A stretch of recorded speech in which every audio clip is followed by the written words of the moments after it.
मंगळवेढा तालुक्यातील खडकी गावातून एक अत्यंत हृदयद्रावक घटना समोर आली आहे, ज्याने संपूर्ण परिसर सुन्न झाला आहे। शुक्रवारी सायंकाळी सुमारे 5च्या सुमारास घोडके कुटुंब शेताजवळील साठवण तलावाकाठी गेले होते। यावेळी 10 वर्षांचा सोहम मासे पकडण्यासाठी पाण्यात उतरला, मात्र अचानक त्याचा तोल गेला आणि तो बुडू लागला।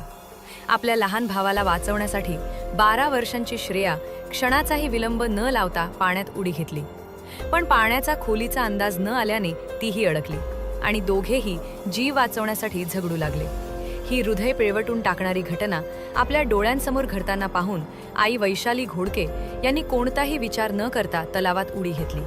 मात्र दुर्दैवाने तिघांनाही पोहता येत नसल्यामुळे ही बचावाची धडपड त्यांच्या जीवावर बेतली। या दुर्घटनेत वैशाली अनिल घोडके वय 35, श्रेया वय 12 आणि सोहम वय 10 यांचा पाण्यात बुडून दुर्दैवी मृत्यू झाला। घटनेची माहिती मिळताच मंगळवेढा पोलिसांनी तात्काळ घटनास्थळी धाव घेतली। स्थानिक नागरिकांच्या मदतीनं शोध मोहीम राबवून तिन्ही मृतदेह बाहेर काढण्यात आले। एकाच कुटुंबातील तिघांचा असा अंत झाल्याने खडकी गावावर शोककळा पसरली असून संपूर्ण सोलापूर जिल्ह्यात हळहळ व्यक्त केली जात आहे।